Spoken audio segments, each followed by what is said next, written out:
கோபர்கானில் circle இன்ஸ்பெக்டராக வேலை பார்த்து கொண்டிருந்தார் கோபால் குண்ட் என்பவர். குழந்தை பேர் எதுவும் இல்லாமல் இருந்தவர் பாபாவை மனமுருக வேண்டி பிரார்த்தனை செய்து கொண்டதன் பலனாக பாபாவின் ஆசியினால் ஒரு மகன் பிறந்தான். இதனால் பெரும் மகிழ்ச்சி அடைந்த கோபால் தனது அன்பினையும் மகிழ்ச்சியினையும் வெளிப்படுத்தும் வகையில் ஷீரடியில் பாபாவிற்கு உற்சவம் நடத்த எண்ணி தன்னுடைய விருப்பத்தை பாபாவின் பக்தர்களான தாத்யா பாட்டீல், தாத்யா கோட்டே, மாதவராவ் தேஷ்பாண்டே என்னும் மூவரிடம் சொல்ல, அவர்கள் பாபாவிடம் சென்று அவரிடம் அனுமதி வேண்ட, அதற்கு பாபா இசைவு தெரிவித்து அந்த உற்சவத்தை ஸ்ரீராம நவமி அன்று நடத்த சொல்ல, அதன்படியே ஷீரடியில் அந்த உற்சவம் மிக சிறப்பாக கொண்டாடப்பட்டது. சொல்லப்போனால் ஷீரடியில் கொண்டாடப்பட்ட திருவிழாக்களிலேயே மிகவும் பெரிய விழா எது என்று கேட்டால் அது ஸ்ரீராம நவமி விழா என்று சொல்லலாம். திருவிழாவின் போது அந்த கிராமத்தில் இருந்த 2 கிணறுகளில் ஒன்றில் நீர் வற்றி போய்விட்டது. மற்றொன்று உப்பு தண்ணீர் கிணறு. என்ன செய்வது? மக்கள் அனைவரும் தண்ணீரை அதிகம் பயன்படுத்தியதால் ஏற்பட்ட சிரமம் அது. உப்பு கிணற்றிலிருந்து எப்படி தண்ணீர் குடிப்பது? அனைவரும் ஒன்றும் புரியாமல் தண்ணீருக்கு தவித்து திண்டாடி கொண்டிருந்த வேளையில் பாபா அந்த உப்பு கிணற்றில் மலர்களை வீச, அந்த உப்பு நீர், கிணற்றில் உள்ள நீர் அனைவரும் குடிக்கும் நீராக மாறிவிட்டது. அந்த நீரும் போதாமையால் வெகு தொலைவிலிருந்து தோல் பைகளில் கிணற்று நீர் கொண்டு வர ஏற்பாடு செய்தார் தாத்யா பாட்டீல்.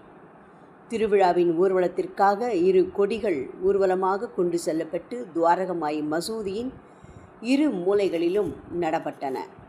இந்த திருவிழாவின் போது சந்தனக்கூடு ஊர்வலமும் நடத்தப்பட்டது. இதற்கு மூல காரணமாக இருந்தவர் அமீர் சக்கர் தலால் என்னும் முகமதிய சாய் பக்தர். முகமதிய ஞானியரை கௌரவிக்கும் பொருட்டு நடைபெற்ற இந்த ஊர்வலத்தில் சந்தன குழம்பும் சந்தன பொடியும் தாலி என்னும் தட்டுக்களில் வைத்துக்கொண்டு மேளதாள இன்னிசை முழங்க நறுமண புகை கமழ்ந்து வர கிராமத்தின் வழியே இந்த சந்தனக்கூடு ஊர்வலம் நடைபெற்றது.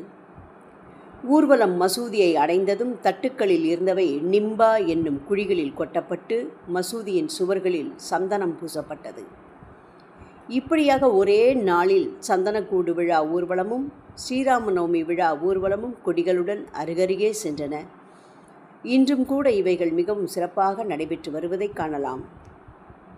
இந்த நாள் சாய் பக்தர்களுக்கும் அடியவர்களுக்கும் மிகவும் புனிதமான நாள். மசூதிக்கு வெளியே நடக்கும் ஏற்பாடுகளை தாத்யா கோட்டேவும், உள்ளே நடக்கும் நிகழ்ச்சிகளை ராதாகிருஷ்ண மாயி என்னும் சாயி பக்தையும் கவனித்து கொண்டனர். இந்த விழாவில் 1912ஆம் ஆண்டு ஒரு மாறுதல் ஏற்பட்டது.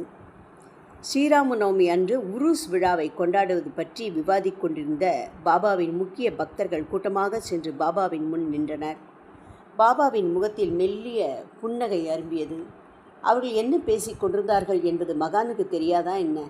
இருந்தாலும் அதை அவர்கள் வாயாலேயே கேட்டு தெரிந்து கொள்ள விரும்பி, சச்சரிதத்தில் நீங்கள் என்ன பேசினீர்கள் என்று கேட்க, பீஷ்மா என்னும் பக்தர் ஸ்ரீராம நவமி திருவிழா நடத்துவது பற்றிய தமது கருத்தை மெல்லச் சொன்னார். எல்லோரும் எதிர்பார்த்ததை விட ஸ்ரீராம நவமி விழாவினை நடத்த பாபா மிகவும் உற்சாகமாக உடன்பட்டார். ராமநவமி அன்று உருஸ் விழாவை நடத்தலாம் என்று பாபா சொன்னதன் உட்பொருள், நம் எண்ணத்தில் எழச் செய்தது எல்லாமே பாபாவின் செயல்தான் என்று பீஷ்மர் எண்ணி மகிழ்ந்தார். ஸ்ரீராம நவமி விழாவிற்குரிய வேலைகள் துரிதமாக ஆரம்பிக்கப்பட்டு மசூதி முழுவதும் விளக்குகளால் அலங்கரிக்கப்பட்டது. ராதாகிருஷ்ண மாயியால் ஒரு தொட்டில் தயார் செய்யப்பட்டு பாபா அமரும் ஆசனத்தின் முன் வைக்கப்பட்டது. மகாஜனி பீஷ்மா இருவரும் கீர்த்தனைகள் பாட, இசை நிகழ்ச்சி முடிந்ததும் பக்தர்கள் யாவரும் ராமஜெயம் என்று பெருத்த குரலில் முழங்கினர். அதன் பின்னர் மகா பூஜை, ஆரத்தி முதலிய நிகழ்ச்சிகள் சிறப்பாக நடைபெற்றன. அரிசி, பொரி, தயிர் கலந்து ஒரு மண்பானை தொங்கவிடப்பட்டிருந்தது. கண்ணபெருமான் தன் நண்பர்களுடன் இதனை பகிர்ந்து சாப்பிடுவார் என்பது இதன் ஐதீகம். இந்த தருணத்திலிருந்துதான் உருஸ் விழாவானது ஸ்ரீராம நவமி விழாவாக மாற்றப்பட்டது. 1913ஆம் ஆண்டிலிருந்து ஸ்ரீராம நவமி நிகழ்ச்சிகள் அதிகமாக ஆரம்பித்தன. பக்தர்கள் பெரும் கூட்டமாக வர ஆரம்பித்தது. இந்த விழாவை மிகச் சிறப்பாக கொண்டாடினர் என்பது சொல் வழக்கு. ஓம் சாய்ராம்.